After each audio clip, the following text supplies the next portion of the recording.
On Christmas Day, my dad gave me a golden apple. My roommates gasped in envy and immediately demanded I treat them to a meal. I smiled and agreed. I told them to head out first and that I'd join them shortly. When I came out of the bathroom, the dorm was empty. Sharon Everton's laptop was still glowing. I walked over to shut it down. That's when a WhatsApp group named Anti-Gold Digger Alliance popped up on the screen. No wonder she didn't come back last night. Bet she spent the whole night escorting again just to get that golden apple. A designer bag the day before, a golden apple today. With how many men she's serving every day, I wonder how wrecked she is down there. We have to hit her with a big bill today. Her money's dirty anyway. Spending it for her is basically doing a good deed. There were 4 people in the dorm. 3 of them were in that group chat. There was no doubt that they were talking about me. The friends I'd treated with genuine kindness all this time turned out to be ungrateful snakes. Chapter. The messages in the WhatsApp group kept coming. My fingers trembled with anger as I scrolled up and read every insult they'd thrown at me. I noticed the group was created last September. The very first message was from Sharon Everton. Did you guys notice? Our roommate, Esther Lane, got picked up by different men in different luxury cars 2 days in a row. Also, everything she wears is designer. I heard even before coming to college that some girls become escorts for money. Never thought we'd have one in our own dorm. We should stay away from her. Don't want to catch whatever she's got. No wonder the way they looked at me when I first moved and had always felt off back then. I thought I was just being paranoid. To get closer to them, I'd often buy them gifts and treat them to meals. Now I realize that in their eyes, I was just a personal ATM. Right then, my phone rang. Sharon's cheerful voice came through. Esther, why aren't you here yet? We've been waiting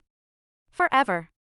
I suppressed my anger and said calmly, you guys go ahead. Her tone turned even more chirpy. Alright then, don't mind if we do. It wasn't the first time this happened. Whenever I was late, they'd order first and leave me to cover the bill after they were done eating. I'd heard of the restaurant they went to today. The minimum spend was $1,500. I'd like to see how they plan to pay for that. An hour later, the 3 of them pushed the door open and marched in angrily. Sharon snapped.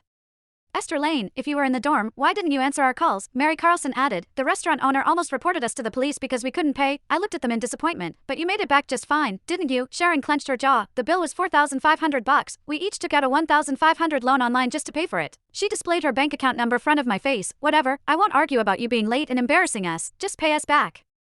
I snorted. You went out to eat. Why should I pay? She froze. What do you mean? You said you'd treat us. I grabbed her laptop, flipped the screen toward them, and said coldly, I only treat my friends to meals. Do people who insult and badmouth me behind my back count as friends? Chapter. Under my cold stare, Mary and Celine lowered their heads. They felt too guilty to meet my eyes. Sharon snatched the laptop away. What are you doing snooping through my computer? How rude. If you didn't do anything shady, why would you be afraid? Weren't we right? Weren't those jewelry, bags, and that golden apple from men you'd slept with? I told her the truth. My dad bought them. She laughed sarcastically. Your sugar daddy? You mean? Stop pretending. I've seen your enrollment form. Both your parents' names were blank. You're obviously an orphan. My father was a well-known businessman in the capital since I was kidnapped as a child.